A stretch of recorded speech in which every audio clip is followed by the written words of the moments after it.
Welcome to All Sorts Podcast. This time, we're taking a deep dive into a mystery that has captivated imaginations for over a century. It's the vanishing of three lighthouse keepers Right. from the Flannan Isles Lighthouse in 1900. Oh, yeah. Now, you guys gave us some great source material to work with on this one. We've got newspaper articles from that time, Wikipedia entries, and even a transcript of a first-hand account. Wow. And let me tell you, it is a story that's fascinating and unsettling. What I find fascinating is that despite the numerous investigations and the theories, the case remains unsolved. Oh, yeah? And it continues to intrigue historians, scientists, and anyone with a taste for the unexplained. Right. Yeah. So let's set the scene. Okay. Picture the Flannan Isles. All right. A group of rugged, windswept islands located about 20 miles west of the Isle of Lewis in the Outer Hebrides of Scotland. Remote. Very remote. Yes. And known for their harsh weather conditions. Yeah. Not a tropical paradise. No. And on Eilean Moor, the largest of the Flannan Isles, stands the lighthouse. Right. A beacon of hope for sailors navigating those treacherous waters. Mm-hmm. It had only been operational for about a year when the keepers disappeared. Wow. Back in 1900, lighthouses were essential for navigation. Oh, yeah. The only way to guide ships safely through challenging waters, Especially during storms. especially during storms. Yeah. So the keepers played a vital role. Absolutely crucial. Absolutely crucial. Yeah. In this case, the keepers were James Ducat, James Ducat, the principal keeper, principal keeper, Thomas Marshall, Thomas Marshall, the assistant keeper, the assistant keeper, and Donald MacArthur, a temporary keeper, filling in. filling in. Now, here's where it gets really interesting. Okay. On December 26, 1900, Okay. the relief vessel, the Hesperus, arrived at the Flannan Isles expecting a routine handover. Right. But what they found was far from ordinary. Oh, yeah. The lighthouse was dark. Oh, wow. There was no sign of the keepers. And an eerie silence hung in the air.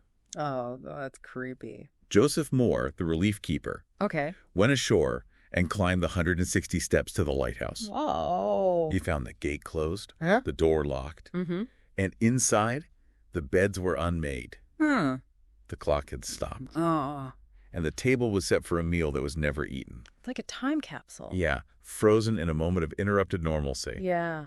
And the only sign of life was a canary, Oh, wow. chirping in its cage. Can you imagine? I know, right? Yeah, the feeling of unease as you realize something was terribly wrong. Chilling. A chilling scene, and as the investigation began, Okay. they discovered something even more puzzling. What's that? One set of oilskins was missing. Oh. This suggested that one of the keepers had ventured out into the elements without protection.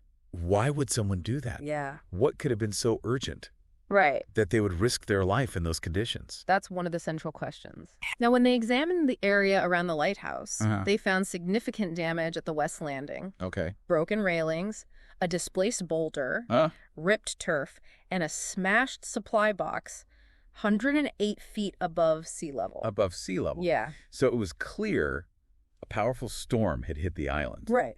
But there were no reports of any storms in the area on the days leading up to the keeper's disappearance. Oh, really? And that's where the logbook comes in. Okay. The last entries, dated December 15th, Okay. mention severe winds and describe the keepers praying, Praying. which is strange considering the weather reports. Right. If we connect this to the bigger picture, Yeah. we have this discrepancy between the logbook and the official weather records. Yeah. Yeah, it's a major puzzle piece that has fueled a lot of speculation. Right. Yeah. The official report filed by Superintendent Robert Muirhead concluded that the keepers were likely swept away by a large wave while securing equipment at the West Landing. Okay. Seems plausible considering the damage, but Yeah. there's a problem. What's that? No bodies were ever recovered. That's a big gap in the story. Right. I mean, if they were swept away by a wave, Yeah. wouldn't you expect at least some remains to wash ashore? You would think so. And the lack of bodies is precisely what has allowed for so many other theories to emerge Right. over the years. You're absolutely right. Yeah. The lack of conclusive evidence has made this case a breeding ground for speculation. Oh, yeah. We have everything from giant seabirds snatching the keepers to tales of abduction by foreign spies. Okay, now that's getting into some wild territory. Right. It's amazing how this mystery has inspired such creative explanations. It's interesting. The isolation of the island itself seems to feed the imagination. Yeah. It's almost as if the remoteness of the Flannan Isles lends itself to these more outlandish theories. Yeah. Yeah. There's also the theory that the keepers might have had a falling out. Mm. Maybe the stress of living and working in such a confined and isolated environment Right. led to a confrontation. Yeah. And things escalated. That's a possibility. Yeah. The psychological strain of isolation can be immense. Yeah. And we don't know much about the personalities of these men, Right. or if there were any pre-existing tensions between them. And then there are the logbook entries that surface later. Right. The ones that vividly describe a terrifying storm, Uh-huh. the keepers' growing fear and desperation, Right. and that final entry. Storm ended, sea calm.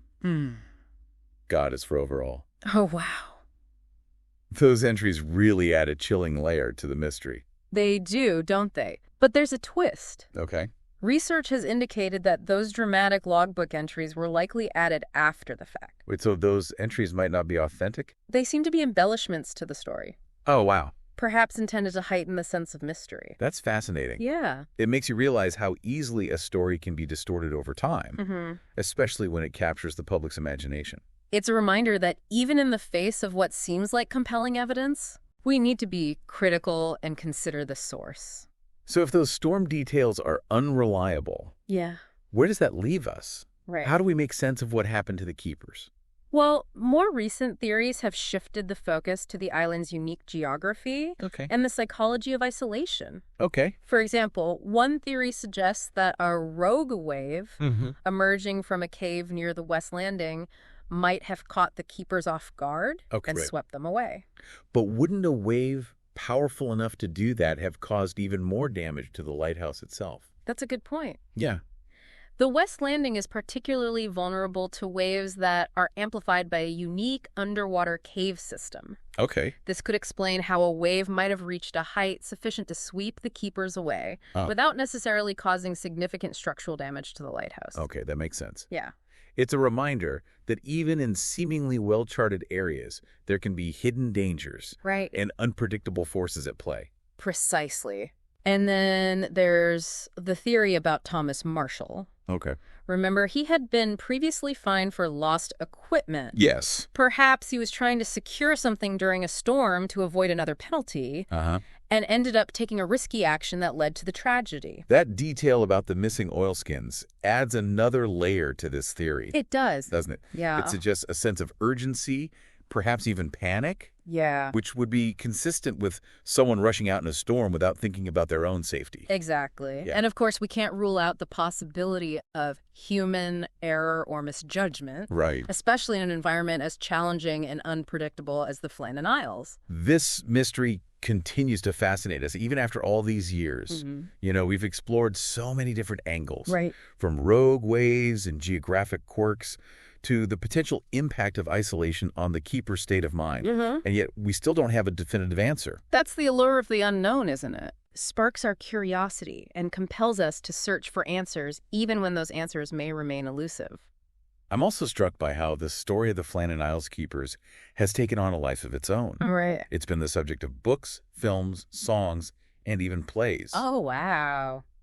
Almost as if the mystery itself has become a kind of folklore passed down through generations. Yeah, the Flannan Isles case has definitely transcended the realm of a simple, unsolved disappearance. Yeah. It's become a cultural touchstone, Right. a symbol of the enduring power of mystery and the limits of human understanding. What stands out to you most about this deep dive? For me, it's the way it highlights the power of place. Oh, yeah.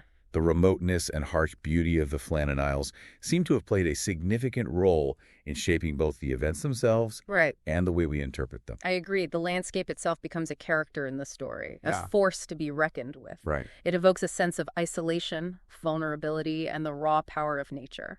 Makes you think about the psychological toll of living in such an environment. Yeah.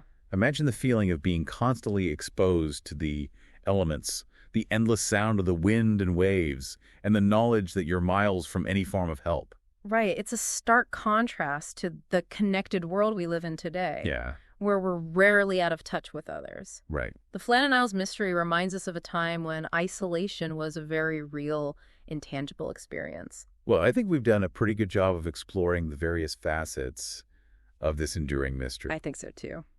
And I have to say, I've gained a whole new appreciation for the complexity of the case and the ways in which it continues to spark our imaginations. While we may never know for certain what happened to those 3 keepers, Right. the search for answers has led to some fascinating insights into human psychology, the forces of nature, and the enduring power of storytelling. Exactly. And speaking of stories, we'd love for you to continue exploring with us. Yes. If you're intrigued by mysteries like the Flannan Isles case, you'll find plenty more captivating stories over on the All Sorts podcast. We cover a wide range of topics from history and science to culture and current events, Right.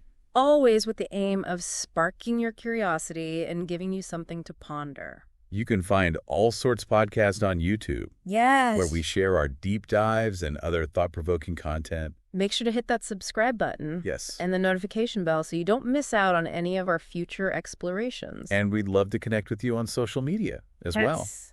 You can find us on X, Instagram, and Threads. Just search for All Sorts Podcast. We love hearing from our listeners, so please don't hesitate to share your thoughts, theories, and suggestions with us. Who knows, maybe you'll even have a compelling new explanation for the Flannan Isles mystery. Thanks for joining us on this deep dive. Keep exploring, keep questioning, and most importantly, keep that sense of wonder alive.